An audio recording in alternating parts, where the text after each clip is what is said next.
Alright, so tiseke maso tipemphere Ambuye athokoze mapadera chifukwa chisomo chimene mwatipasa kuti tikhale pamodzi ndi inu.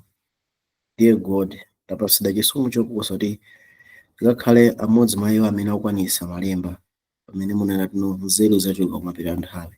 Mukhale nafe mu dzina la Yesu Khristu, amen. Alright, so tikupitiriza maphunziro athu a Daniel ndi chivumbulutso ngakhale kwazizira mabe ngothokoza kuti nonse mwabwera pano kuti tikumane about 7 a.m. Yeah, so ndimafuna kungolimbikitsa kunena kuti pamene tupanga ma studies awa tisangotenga mwachizolowezi chifukwa inena kuti akutiuza unawo tino kumapita nthawi chinzindikiro kuti Yesu afuna abwerenso posachedwa nchonena kuti nzeru zatani zachuluka ndipo anthu azathamanga uku ndi uku osati kuli AI kuli chani ayi nkhani yake ndi kuti nzeru zachuluka ya chidziwitso cha ndani cha Yesu Khristu. Ndimafuna kupereka suggestion iyi kunena kuti nthawi ya Mose anthu amadziwa kuti nkhosa imene tikufuna tipereke, right? Koma kuzabwera Mesiya, right? Koma Yesu atabwera nzeru inachuluka. Yesu atangobwera nzeru inachuluka kutanthauza kuti chani? Nzeru yoti Yesu ndiye mwana wankhosa inabwera. Nzeru ina kuti Israeli weniweni ndi Israeli amene aliso obadwanso mwatsopano. Nzeru inena kuti kudulidwa sikufunikira koma kudulidwa kwa mtima, okay? Nzeru inena kuti ife tapulumutsidwa mwachipulumutso osati mwa ntchito, right? Nzeru inena kuti pano pati kupembedza osati Yerusalemu waku Palestine koma Yerusalemu wakuti wakumwamba. Nzeru inena kuti mungapemphera muzipemphera kuti Atate wathu ndi tatedi ndithu, right? Nzeru inena kuti Yesu ndiye Pasika wathu, right? Nzeru inena kuti mapando onse aja amayimirira zimene Yesu Khristu akupanga ife tingolandira, right? So tionana kuti chimene analandira anthu aja Yesu atabwera ndikufa kuyambira tsiku la Pentekoste adayamba kumvetsetsa nzeru inayamba kuchuluka kwambiri and experience yawo imafunika imachane ndi chani ndi nzeruyo. Mwandipesa inepe? So zonse zimene anaziziwa kuyambira ali ana tivane penepe anthu anali atakula mu Chiyuda, right? Ndi zimene Mulungu anapasa zera pa Mose. Komano Yesu atabwera ali panafunika kuchitika kukonzanso, okay? Verse 9 amene angatipirire ku Hebrew Aheberi amene ali ndi Aheberi nda ngoti segwera ndibe Bible ya pakati mabosana tapita no Aheberi chapter 9 verse 10 amene ndi Bible ya ichi wala tati segwera ndibe Bible apa ali pamene inali pafupi nangu panga presentation kuti anambazo mwebe Jen mwebe Bible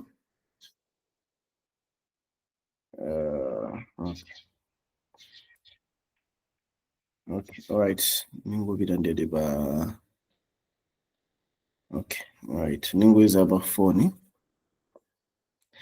Aheberi 9 verse 10 ikufotokoza za zonse. So Aheberi ndiwerenga 9 verse 9 nditero tuno ndicho chiphiphiritso cha ku nthawi yomweyo mmene mitulo ndi nsembezo zinaperekedwa zosakhoza ponena za chikumbumtima kuyesa wangwiro wolambirayo. So akuti system yonse ya zinsembe sidakakwanisa kumpangisa munthu wangwiro mu chikumbumtima, okay? Now verse 10 mumve akuti popeza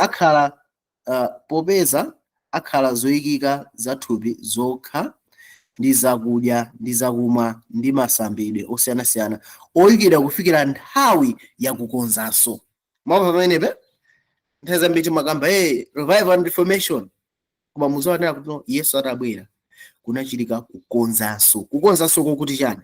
So system yonse ya Alevi machoka pabwano Yesu amene anali system kapena priesthood wajani wa Melkizedeki, right? Kunali kukonzanso chipembedzo chonse kuchisesa system yonse kuiseseratu ndikuyambaso yeni ya mzimu ndi choonadi. Mwandipesa inepe? So izi zimene zinachitika mu nthawi ya ndani? Nthawi ya ana a Israeli. Yesu atabwera, okay? So ndimafuna nena chinthu ichi kunena kuti, okay, So Paulo pokamba za chinthu ichi mukawerenga buku la Efeso, Paulo amakamba zonena kuti izi zinayi zobisika kuyambira nthawi zachani, nthawi za nthawi, right? Komano panopa chinsinsi chavumbidwa kwa ndani? Kwa ifeyo. Mwanipesene.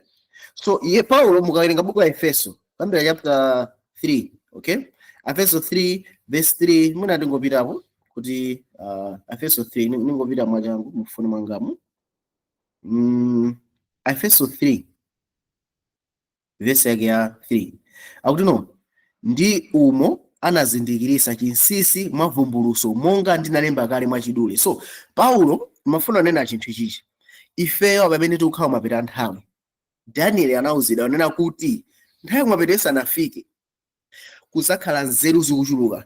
Chapter 12 verse 3 and 4 5, right? Anize zachuluka anthu azathamanga kunduku, right? So Paulo akwamba za nthawi yawo kunena kuti ndi umo anazindikisa chinsinsi mwa vumbuluso. Tikamawerenga buku la chivumbuluso kwa ifeyo limoneka lokuti zinazi nzoveka zikukhala bwanji, right? Mene ifeyo timalivesisira buku la chivumbuluso ndi menenso nthawi ya ana Israeli Yesu atangokhala wakwera Pentekoste yadusa, ndi menenso anthu amavesera uthenga wabwino. Anthu zimawafuna kuti amvesese tuno sichi message yapita papa tino mu mzimu ndi chonadi zimawavuta mpaka pa Machitidwe chapter 15 anakumana kuti makosa kuti anthu azidulidwa kapena ayi. Mukuona mpaka Yakobo akuti makosa apati tene anthu achikunja asamadulidwa asamasadese miyamba ya Mose, koma ife Ayuda Mose azilengedwa mimu chani masinagogi. So ndithu zinthu izinabwera ngati vumbuluso kwa ndani kwa Paulo, right? Chiphunzitso cha kupembedza mu mzimu ndi chonadi chinabwera mavumbuluso kwa Paulo, koma anthu onse sanalandire pa nthawi imodzi, mafuna kusindika amenewo. So akuti kumapita nthawi Yohane analandira masomphenya awawa akuti ndiyani chivumbuluso cha ndani cha Yesu Khristu. So ndimafuna naye chinthu ichi kunena kuti pamene tikupita kumapita nthawi amene tayamba panopa ofunika pavumbulusidwenso zinthu zina zimene kuchi Khristu zikhaso zovuta ena kuzilandira, zikhala zinthu zolemetsa, koma zikhala zinthu zofunikira kwambiri pamene tikupita kuti kumapeto ake a nthawi. So tikuona mu nthawi ya Mose panali zinthu zimene itafika nthawi ya Yesu Khristu so zimafunika zichosede ifo timafuna kuwonzaso. Mwa njira ina pamene tikupitanso mapeto a nthawi pafunika sokhalanso kuwonzaso kwa padera, pafunika pakhale zinthu zina zimene anthu amene ali ake a Mulungu afunika azilandire kumapeto a nthawi, chifukwa ndi uthenga wa nthawi yawo imene Mulungu akutani akupereka. Ninkona akutuza ife mu chapter 12 verse 9 akuti no ambiri azaziyeresa koma oyipa sazazindikira. So buku la chivumbuluso ambiri samalitengera serious kuti anzopanda ntchito bora ine ndili mwa Khristu fine, koma no ngati tidi ake a Mulungu tifuna tizindikira kuti no buku la ndani linasindikizidwa ndi kukida yani chizindikiro.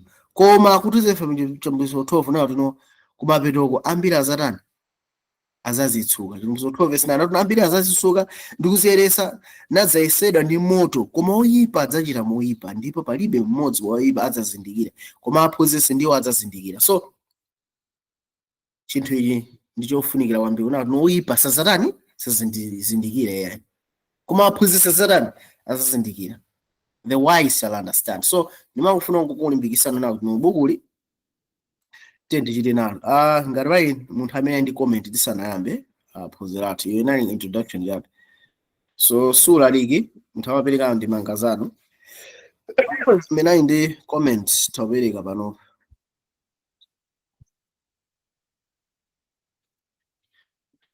Okay, screen yanga ikuoneka. Yes, numbers, go ahead.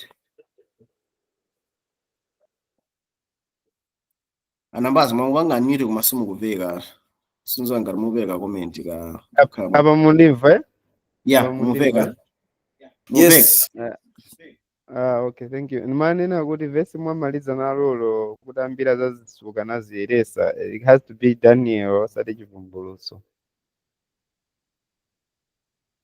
Yeah, ni Daniel 12. Yeah, Daniel 12 verse 10. Yeah. yeah, but that's it. Thank you. Okay. Alright, so makosana siulaliki pakakhala comment question undiyimisa ndithu ndi undifunsa bwino bwino siulalike. Alright, so tikuyambapo. Okay, so apa tikumvetsapo chani? Masomphenya a Adamu achingati wachiwiri. Okay, so masomphenya awawa ndi amene Daniel anaona komanso Yohana anaona, koma anali zinthu ziwiri zosiyana. So tinapanga kale phunziro ilili, so ndidusapo mwachangu mbali ya Daniel ipo, koma ndi amene ngati simungamvesese, amene mwina mungoli join for the first time. So Daniel anaona masomphenya a mpingo. Masomphenya amene amaona Daniel ndi chisogolo kapena future ya mpingo.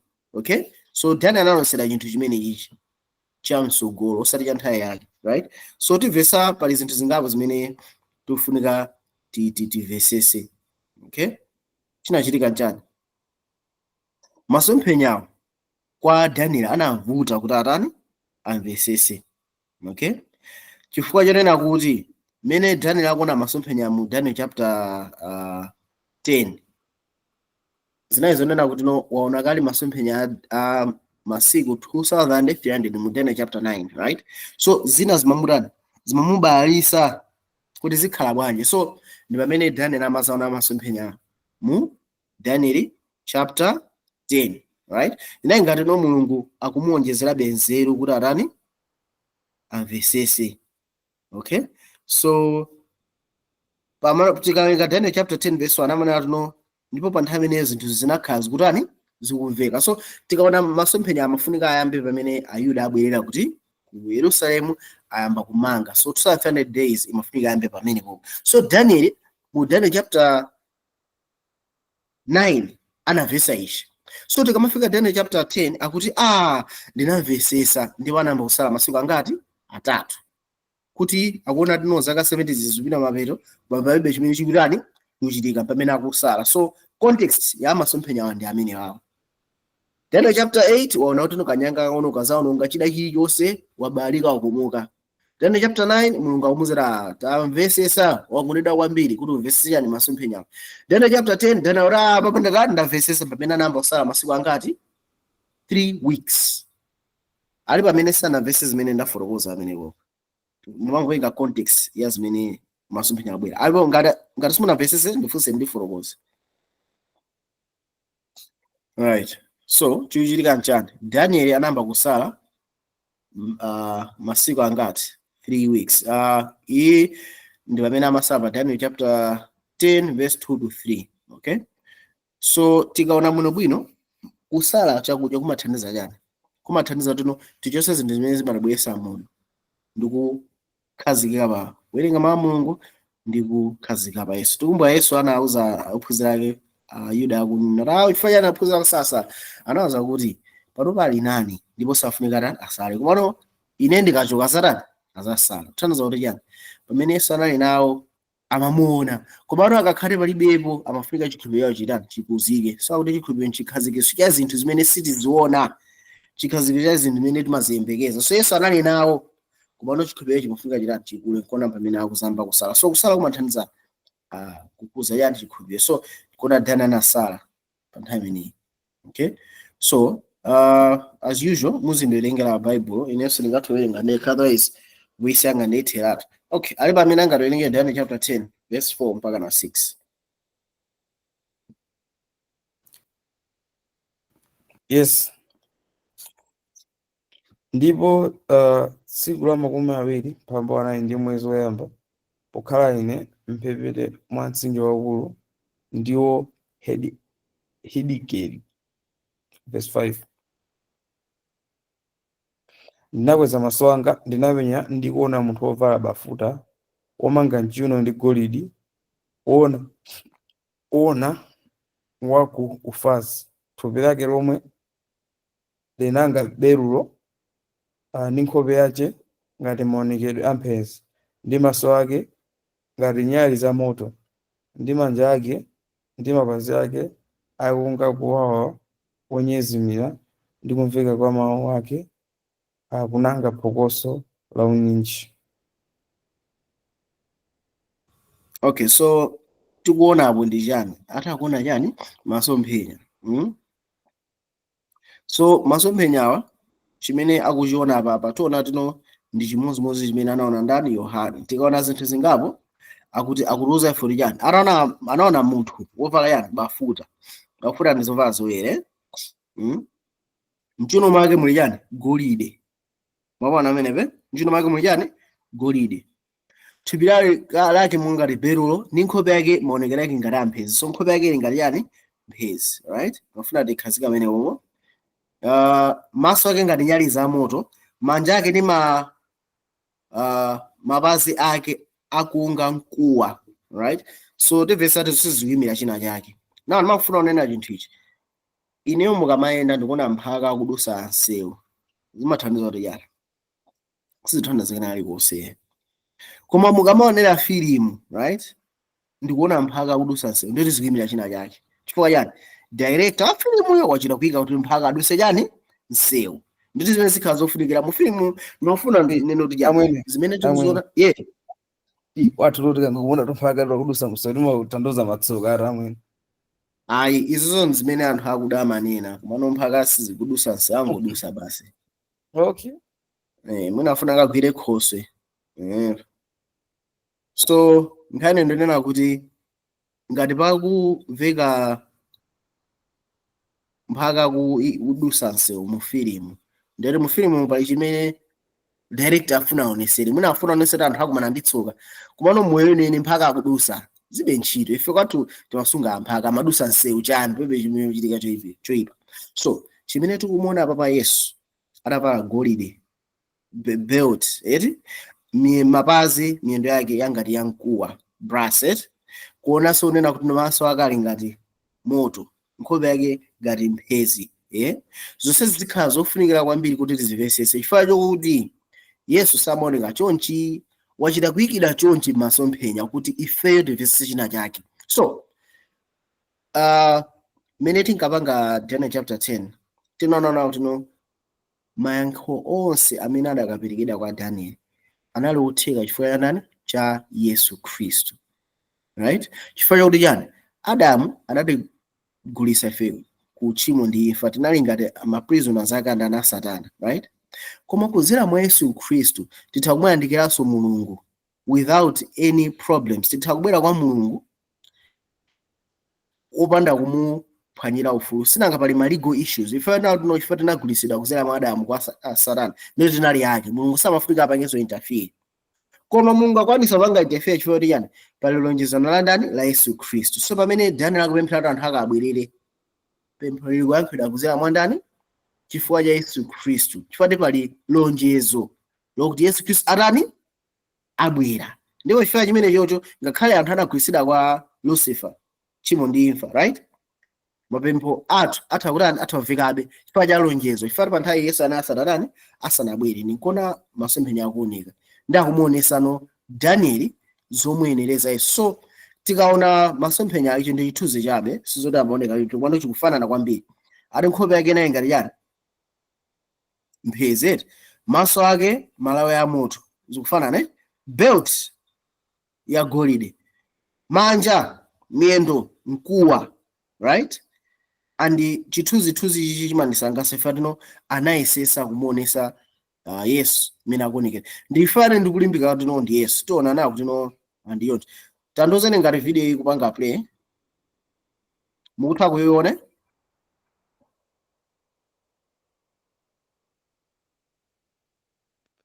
Okay. Yeah. All right. So tingoona amene zimaonekera. Koma no sound. Yeah, it's okay. So mutaona ati icho chimene Daniel natani anaona. Nimaona ati it's very close.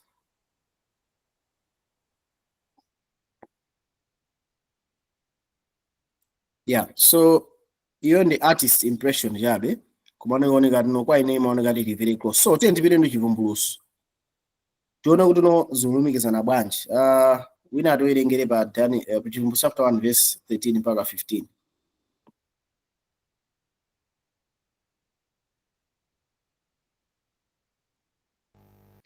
Ndipo pakati pa zovala ndipo pakati pa zoyikapo nyali wina wonga mwana wa munthu atavala chovala chofikira ku mapazi ake, atamangira lamba lagolide pachifuwa, ndipo tsitsi la pamutu pake linali loyera ngati ubweya woyera, ngati chipale chofewa, ndi maso ake ngati lawi la moto, ndi mapazi ake ngati mkuwa wonyezimira, ngati woyengeka m'ng'anjo, ndi mawu ake ngati mkokomo wa madzi ambiri.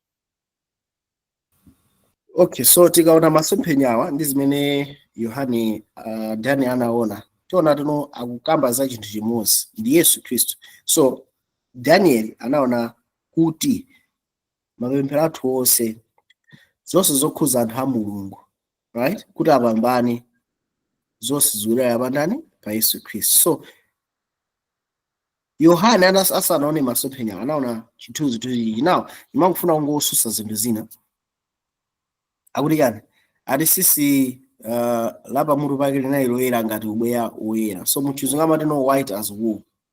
So anthu amene timaona Yesu Khristu tikaona ubweya wankhosa topiringizika, taona tsitsala anthu akuda ndilotani lopiringizika, ndi Yesu Khristu ni munthu akuda. Now ine ndimaona kuti zimene zondinza za misala, right, kuda kukamba za khungu lake la Yesu akutiuza apa kuti ndi munthu akuda. Ndipo ichina samana timaona mukaona minda akati mkuyo woyengeka pa moto. So tikaona mkuyo ndi brass, mkuyo ndi brass, right, so ndi mixed ya ma metals awiri tiona kuti ndi atiyo. So ukatenga mkuyo ndikumuyika brass ukika pa moto ubabwera dark color. So akuti maona ndeti Mulungu so ndi munthu akuda. So these things ndi zinthu zoti nzopanda ntchito. Fati tikaona muno mwina chapter 1 amanati no kamoka kuchuka yani mpeni. So tizinati Yesu Khristu ukamaka matoka mpeni tikaza kumanani kumamba asakhani mpeni ukama wake zikuthandiza zimenezozo. Ayi pali zinthu zina zoti they are deeper than zinthu zimenezozo. Kufuna tizivesise zinthu zimenezozo, right. So tikaona zimene akuona Daniel chimbuzoso zichimozimozi. So tiona akuti no naona wina mwangati wa mwana wa munthu. So tiona anazifotokoza ikhati ndi Yesu Khristu. So mwana wa munthu ali ndi chani, atavala chovala chofikira ku mapazi ake, kuja wanavala bafuti wavala chovala, right, anamangira lamba la golide pachifuwa. So ukanamangira lamba la golide ukusamangira lamba la golide zofanana, right. Sika pamutu lake nayo ngati ubweya woyera, right, uku akuti nkhope yake nayo ngati yani mphezi. So mphezi imayera, right, so zikufanana. Ati ngati chipale ndi maso ake ngati lawi la moto. Kudana analuza so ndi maso ake nayo ngati lawi la moto. So ndi chimozimozi ndi mapazi ake ngati mkuwa. Ukukuswa na kudana anakamba kuti no maso ni mapazi ngati yani mkuwa, right. Now kusiyana kwake ndi uku, okay, nimafuna ningopanga give an accuracy. Tikaona masomphenya andani Yohane akuona chinthu ichichi, koma alipo amene angandiuze chikusiyana ndi Daniel ndi yani apapo ngati mungoganisa tatini chikusiyana chituzi ichichi ndi anaona Daniel kusiyana pati tatini makosana sura alikire Kuganiza kuti malo amene anali amene akuonedwa amene ali Yesu Khristu. malo ake ati nakasema pa Okay, nyali Daniel kuja. Yeah. Daniel yeah. kunalibe nyali yaye. yeah, okay. So wani nyali kunalibe chinaso chimene chikuchitika papa ndi pa chithunzipo tikuona zosiyana ndi ya china Kujawa utenge chithunzi chatu nde zikuona ngati zovala zake zofanana. Okay, so zida zimene timafuna tuone mwaona mpenuruka kamwa kwake kwe Kuti peni mene funa mangona ngati Yeah. mwe ayi chivunguso wani pali mpenuruka kamwa kwake mukoyo chiona chili pa dzanja lakecho nchani mene nyenyezi zisanu zingati ziwiri. So pali zinthu zitatu zosiyana. Choyamba apapa okay ningodera pali zinthu 4 zosiyana. Choyamba anachitchula kuti no nyenyezi zisanu ziwiri m'manja mwake 1 zosiyana. Ku Danieli Yesu analibe nyenyezi zisanu ziwiri, okay. Kuchivumbuluso Yesu ali ndi mpeni kamwa kwake, ku Danieli analibe pachifukwa chachitatu nchenena kuti uku kwati mapazi ake anali a mkuwa ngati oyengeka mu moto. kuja kwadayi ankuwa kumana Yesu anayengeke mu moto. So let me just start niambe kufotokoza. So tentonene ababa akuti mapazi ake ngati ankuwa onyezimira ngatengeka mu nyanja. Kuthandiza nena kuti tikamakamba za brass amene anapanga chemistry timazati kulibeko element yotchera brass, okay, mu periodic table ichi. Brass ndi zisulo ziwiri zimene zasungunulidwa ndikika pamodzi. Ndi copper ndi zinc. Copper and zinc, right? Mandipesana. So tikamona brass ndifana kuti mapazi ake ndi manja ake ngati a brass. Chifukwa na kuti umulungu ndi umunthu. Daniel mwafika zarani zasakanirani. Yesu amene ndi umulungu osamfika khali muyani mu munthu.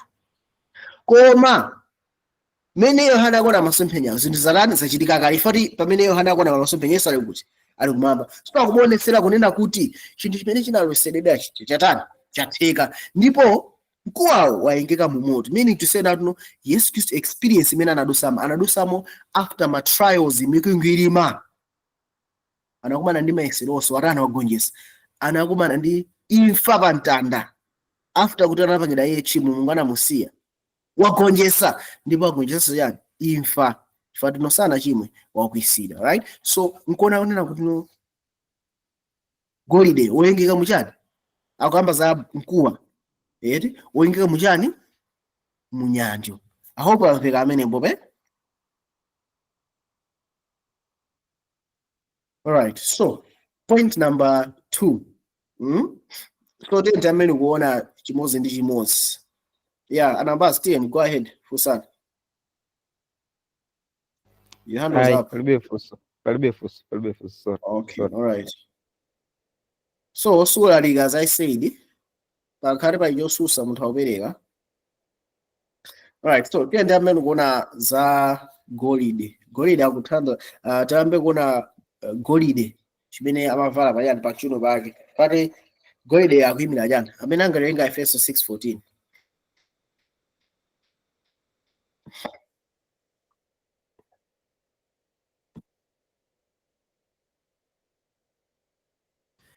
Tisamajedwe chone nikanari uwerengani tawerengana Efeso 6:14. Amene angawerenge tawerengana majana. Verse 14. Chifukwa chake chilimikani mutadzimangirira mchiuno mwanu ndi choonadi mutavalanso pa chifuwa cha chilungamo.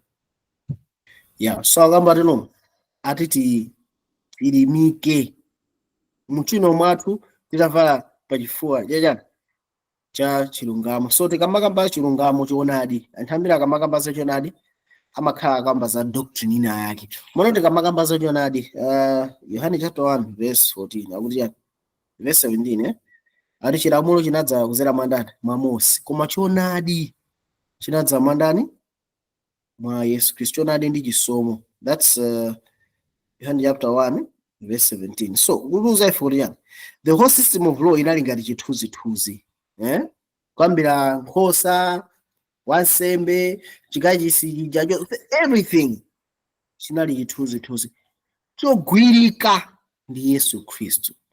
So akutiuza ife nena kuti ngati tikufuna tiime tikhazikike pa zinthu zogwirika, tikhazikike pa zogwirika zimene Yesu Kristo anabweretsa chiyero, moyo wosatha, chigonjetso, ubale pa ife ndi Mulungu. Tikakhala ndi zimene zozo ndere ife tivala yani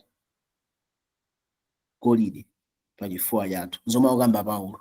Okay, tete tipitirizeni akamba za nkhope ngati kunyezimira ndi sisi ngati ubweya. Tawerengeni pa Yesaya 1 verse 18 mwachangu chonde. Verse 18. Tiyeni tsono tiweruzane ati Yehova ngakhale zoyipa zanu zili zofira zidzayera ngati matalala. Ngakhale zili zofira ngati kapezi zidzakhala ngati ubweya wankhosa woti mbuu. Yeah, so tikamaona ati ubweya wake oyera ndifani nkhope yake ili yowala chifukwa chena kuti tikamaona umunthu wathu unaipa chifukwa cha Adamu, right? Komano kuzera mwa Yesu Kristo, Yesu akukhala tate wa mtundu watsopano, mtundu umene ukalumikizana ndiyeyo nawonso ukhala woyera. So Yesu Kristo ali ndi chiyero chonse. no tchimo, palibe tchimo mwa iye, right? So onse olumikizana ndi iye akulandira chani? Akulandira chiyewo 100%. Chifukwa iyeyo analibe tchimo, anakhwinyitsanso chani?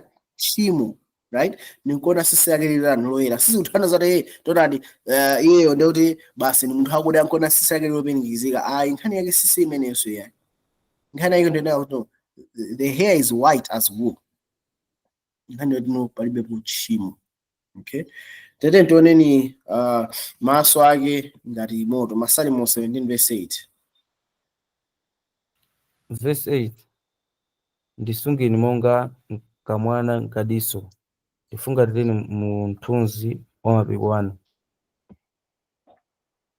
So tikaona bwino tona nawo tino maso ake a Yehova amakhala yani?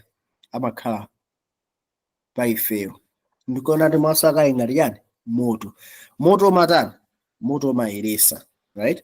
Ngakhale ife tili mwa Yesu Khristu talandira moyo watsopano. Tikakhabe pa iyeyo, maso ake akhala pa ife, chiyalike nchapa. Moyo watsopano uli mwa ife, uyamba kukula. Fika kuti no khalidwe uyamba kuti kufanana ndi moyo umene talandira. Moto umatani? Umapanga cleanse. Okay? China chimene tifatone mapazi ake anali a mkuwa. Mkuwa ndi chitsulo chimene chinapakidwa ndi anthu chifukwa amasungunula kopa, amasungulanso zinc. Akazisungunula ziwirizi amapanga chinthu chimodzi choitwa brass. Kopa ndi chitsulo chimene amapangira mapipe akugize, chimakhala chofira koma simakhala chowala. Zinc amakhala owala osati masewera. Okay?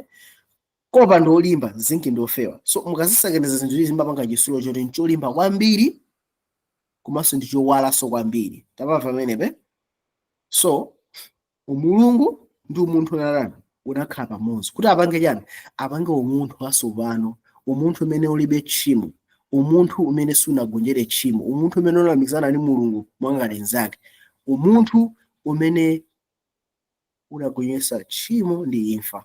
Nikona ku chivumbuluso akuonesa tino anadusa brass amene mkuwa amene woyengeka muchani mumoto. It's an experience that he passed through by fire. Okay? So ichi ndi chinthu chapadera. So nzangati mvula ikusokoneza mukuimva amenepo? Mvula ipile sikumveka? Okay, anyways. Alright, so amakamba za madzi, right? Madzi ajani mawu ake anapanga ngati madzi ambiri.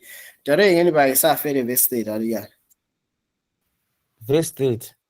Ndipo Yehova azamvekesa mawu ake aulemerero, ndipo azaonetsa kumenya kwa dzanja lake, ndi mkwiyo wake waukali, ndi lawi la moto wonyambita, ndi kuwomba, ndi mphepo, ndi mkuntho, ndi matalala. Yeah, so tikamakamba za mawu ngati madzi ambiri, right? Madzi akamayenda ukakhale letse ukugwa malo ndomve titi madzi tikuyenda zimakhaza bwino. Koma kakhale kugwa mphepo ndikukhale kubwachi mphepo ndichifikaso madzi ambiri umabwesa mantha. Anyways, so madzi ambiri zikuonesa authority kapena zikuonesa kuti ulemerero umene ali nawo panopa. Yesu anakamba kuti mphamvu zonse zapasidwa kwa ndani? Kwa ineyo, right? Akayankhula palibe chimene chingamuletse. He has full authority. Okay? So tinaona nawo kuti no mulungu anayikira dala zinthu zoti titha zolumikiza ku Daniel komanso kuja kuchivumbuluso. Kusiza tino ulosiwu ukupitirira. Winawo ndi chani? Ndi ulosi. Winawo ndi vumbuluso. Ali pamene angandiuze kusiyana kwa ulosi ndi vumbuluso. Tere ndiziyankha makosana. Kusiyana kwa ulosi ndi vumbuluso ndi chani?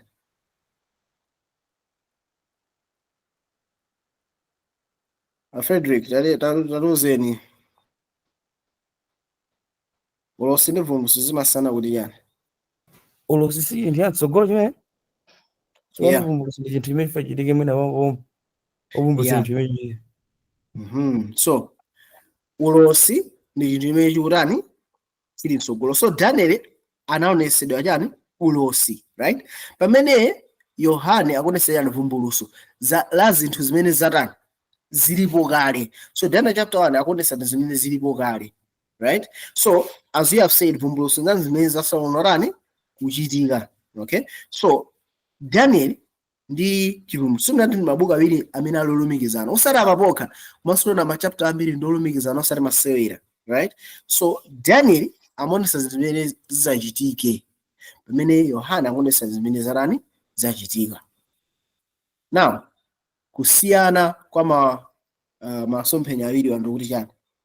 Winawo umaonesa za sogolo pamene amakamba Daniel, pamene Yohana akuonesa zonse zimene zachitika after Yesu atakwera kumwamba, okay?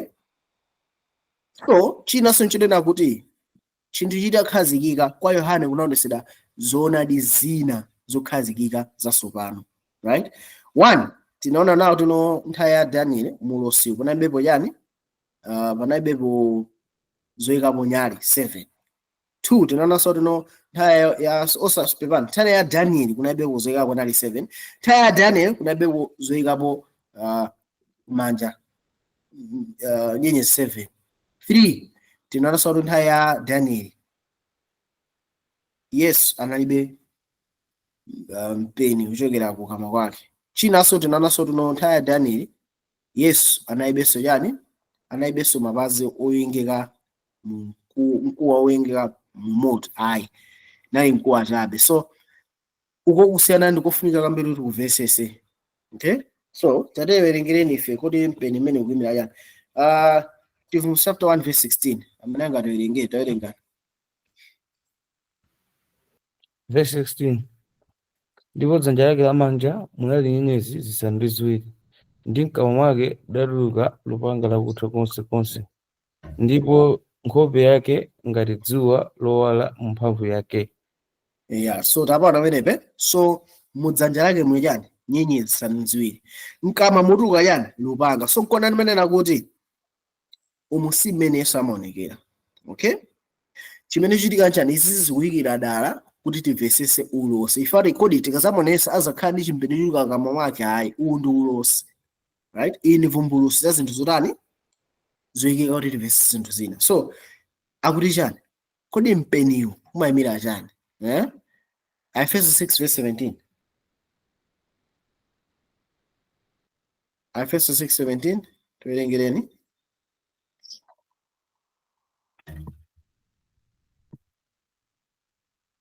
Anambazo tuwerenga. Okay, Efeso 6:17, mutengenso chisoti cha chipulumutso ndi lupanga la Mzimu ndilo mawu a Mulungu. Yeah, so lupanga limene luchoka kama mwa Yesu likuyimira chani? Likuyimira lupanga la Mzimu ndilo chani? Mawu a Mulungu, right? So tonanayo tino dziko lapansi linalengedwa ndi mawu, right? Mawu ndiye ndani? Yesu Khristu, okay? Mulungu analenga kudzera mwa mawu. Mawu ndiye Yesu. So tonanayo tino tikubvesa chinena chapadera, unayo tino lupanga lochoka kwa mawu wake ndi mawu a Mulungu amene ali kuthwa konsekonse. Mwanjira ina tikaona monga Yesu Khristu pachiyambi analenga zonse, panopa monga Daniel anapemphera mundilengereni mtima watsopano, monga Paulo anakamba tuno amene mwa Khristu ali cholengedwa chatsopano, zonse zakale zapita, tonani ali watsopano. Ichi ndi chimene Yesu Khristu atha kupanga kwa inu ndine. Nikona muthane ya nthawi ya Daniel ataona masomphenya sanaone mpeni yake. Chifukwa nthawi ya Daniel Old Testament bebe amene amabada somasopano amsama mbada somasopano. Mwanjira ina Yesu Khristu anagonjetse tchimo ndi imfa mu chipangano chakale, ndipo pachifukwa imene experience imene sadakatha kuwapasa anthu, okay? Mundivesa pamenepo anthu inde amakhala akakhala akufuna asate Mulungu amazazida nizi mwa Mulungu inde, komano mu kuzazida wazi wa Mulungu makhala kupezeka kwa mwana kulipo, kupezeka kwa Atate kulipo, true, koma experience yogonjesa tchimo ndi imfa makhala mulipo, no, okay? So kwambira pa nthawi imeneyi Yesu akhani mpeni kama kwake, kukwaniritsidwa kwa moyo watsopano umene munthu akalandira, umunthu watsopano Adamu wachingasi wachiwiri, okay? Wina atiwerengere chinthu chapter 1 verse 12 13 Numbers towerenga. Verse 12. Chifukwa kuti kulimbana kwathu sitilimbana nawo mwazi ndi thupi ndi mchivumbuluso. Ayi, kumata kuwerengani. Okay. Eneka khala Efeso ndikhulupirira. Nda Efeso. Okay, chifukwa Imaneka ningwe kunza mwaja. Ikuoneka be slide. tikuona mmene mukupanga navigate through ma slides ano. Okay. Aba ndeli nda Efeso 6 nala bisefanya.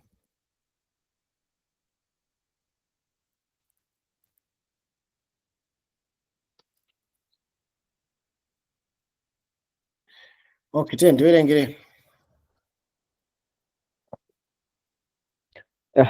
Verse 12. Chifukwa kuti kulimbana kwathu sitilimbana nawo mwazi ndi thupi, komatu nawo maukulu ndi maulamuliro ndi akuchita zolimbika a dziko lapansi, a mdima uno ndi auzimu achoyipa mzakumwamba. 13. Mwa ichi muzitengere zida zonse za Mulungu, kuti muzakhonza kuyima chisusire pofika tsiku loyipa, ndipo mutachita zonse muzachilimika. Yeah, so tikuona tuno ifeyo sitikulimbana ndi chani ndi mwazi ndi thupi. So tisayale zimeneso ananena kuti chani nyali yanu itani iwalire dziko lonse lapansi.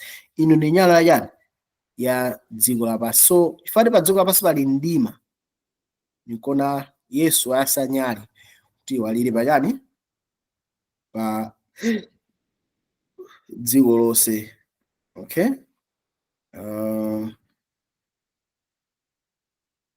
Right.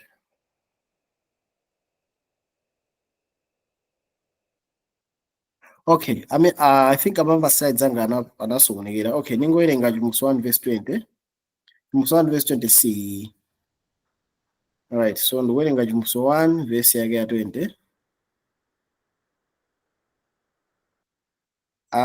Okay, ningopeza Bible linane. Ndikhoza werenga. Okay, werenga namwe Chipulumutso 1 verse 20. Chinsinsi cha nyenyezi zisanu ndi ziwiri udaziona pa dzanja langa lamanja, ndi zoyikapo nyale zisanu ndi ziwiri zagolide. Nyenyezi zisanu ndi ziwirizo ndiwo angelo a mipingo isanu ndi iwiri, ndipo zoyikapo nyale zisanu ndi ziwiri ndiyo mipingo isanu ndi iwiri. Apa pakuluza ife kuti chani chinsinsi cha chani cha nyenyezi zisanu ndi ziwiri. Nyenyezi zisanu ndi ziwiri ndi chani? Angelo asanu ndi awiri, right? Now ndimafuna nena kuti pamene akamba zoti nyenyezi zisanu ndi ziwiri ndi angelo asanu ndi awiri, mawu kuti ngelo amangoyimira chani otumidwa. Okay, so inu ndi ine mapita nthawi tikusandutsidwa anthu otani otumidwa. Tionana tino tikapafika next week tikamba kuphunzira za mipingo isanu ndi iwiri. Tionana tino pa mipingo isanu ndi iwiri amanadi uthenga wa angelo wa kwa Efeso, uthenga wa angelo wa kwakuti. Sizitanda tino angelo amakhala ndi mipingoyo. Angelo akatchula baba ndi anthu amene ali ngati azisogolera amene akugawa mawu. So nyenyezi zikuyimira yani?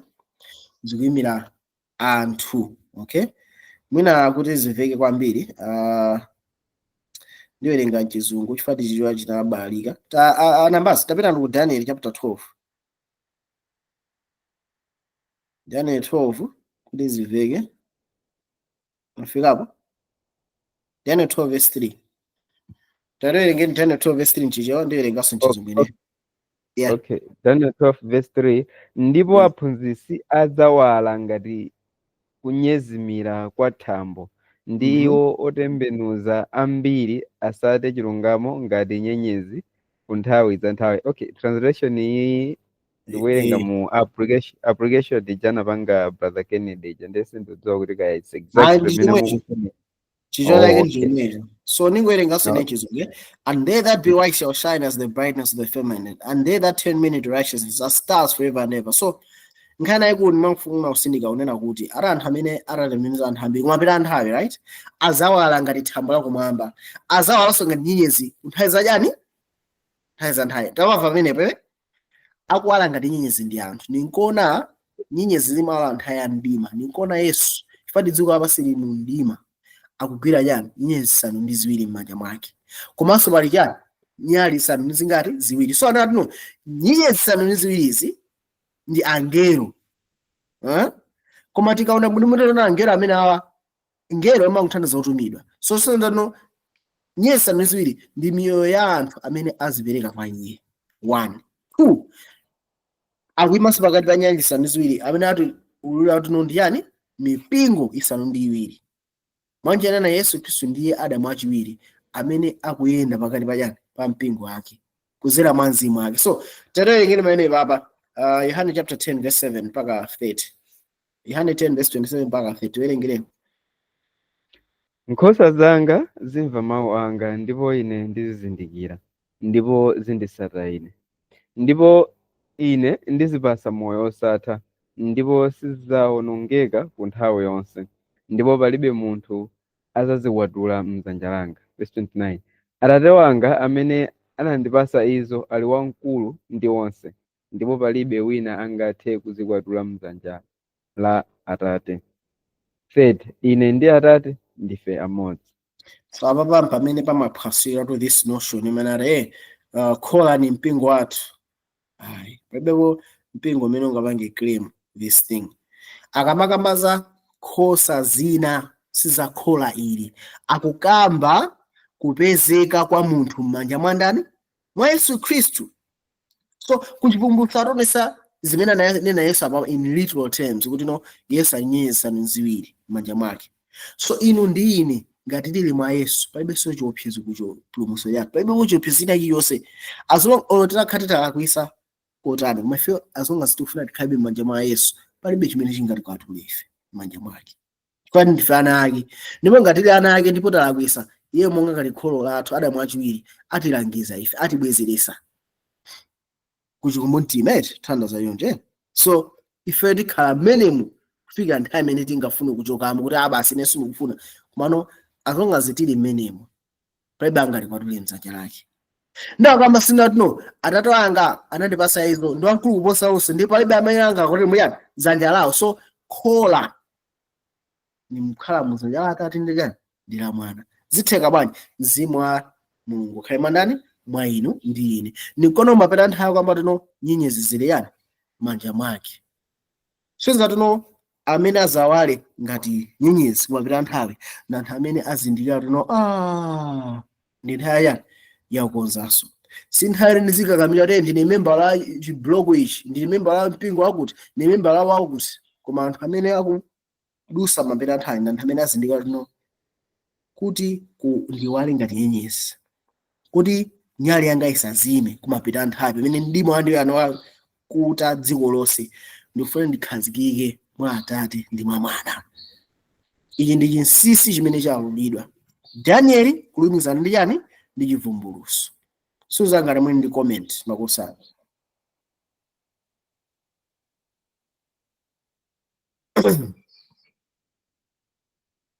Right, tateni pa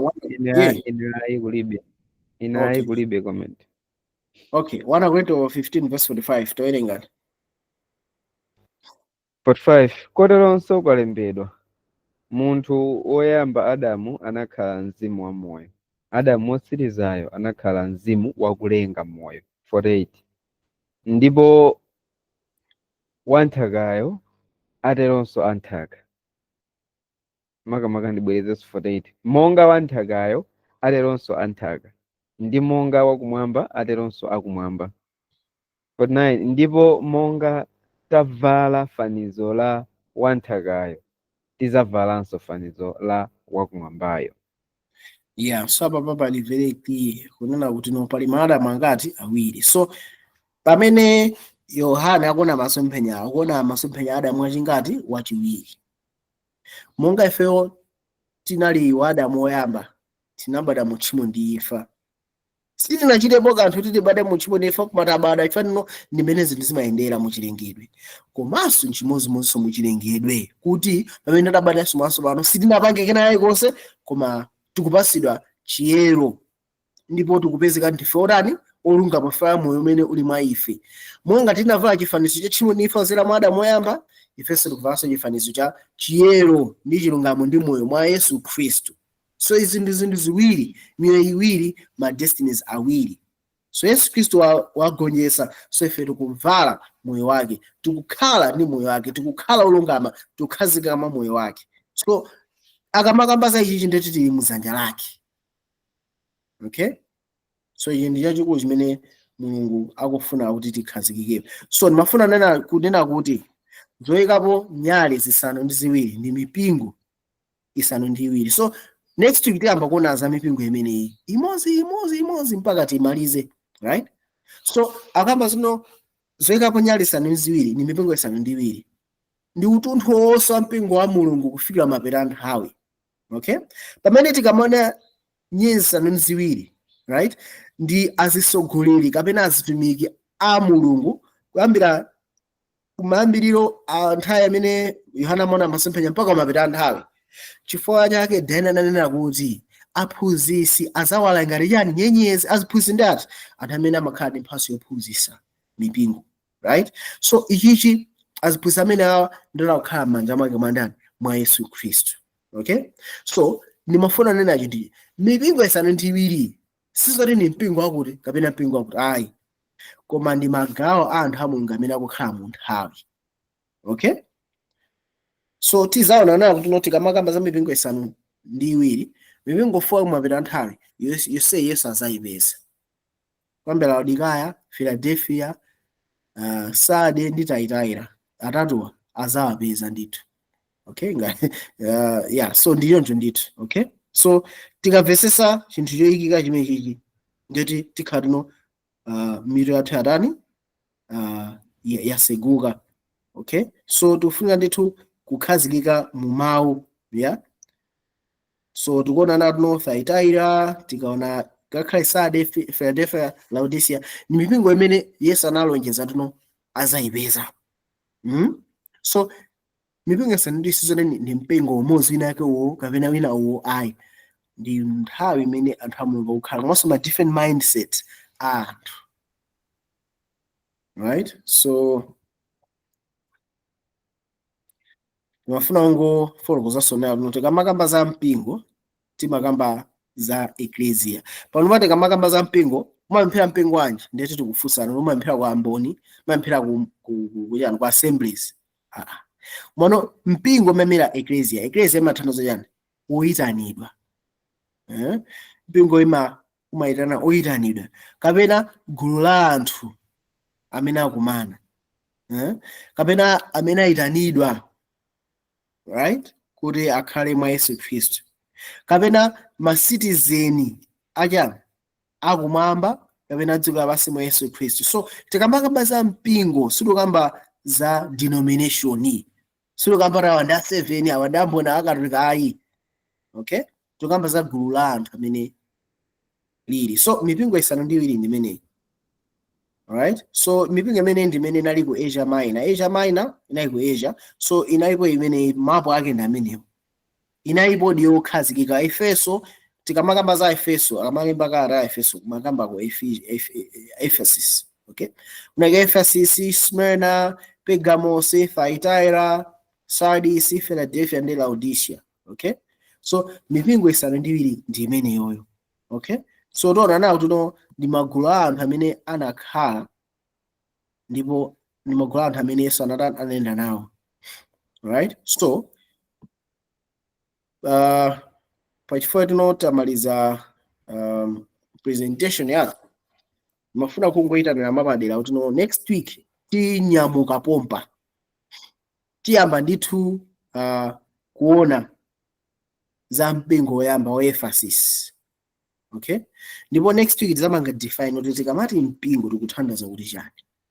Tizakhazika amene wopo kuti mpingo ndi chani, kila kuti zapitiriza anthu kamba kuti kuona Ephesus kuchimachitika njani Ephesus. Right? Chifukwa zonse zinzofunika kwambiri kwa inu ndine pamene tili kupita nthawi. Taona ngati nthawi ya achina atumwi una nthawi yakonzanso. Pano paso kufunika kukhalaso nthawi yakonzanso mwapadera pamene sasanatani asanabwere. Tiseke maso tipemphere. Ambuye fathoza mwapadera ife achisomo chimene mwatipasa. tikufuna tikuthokoze mapati yafanana nafe munalesa zonse zopinga ndimo matidalisa ife ndi mawu anu. Ukhale nafe mdzina la Yesu Khristu ndikudalisa onse amene ataneleta one tapempha mdzina la Yesu Khristu, amen. Amen.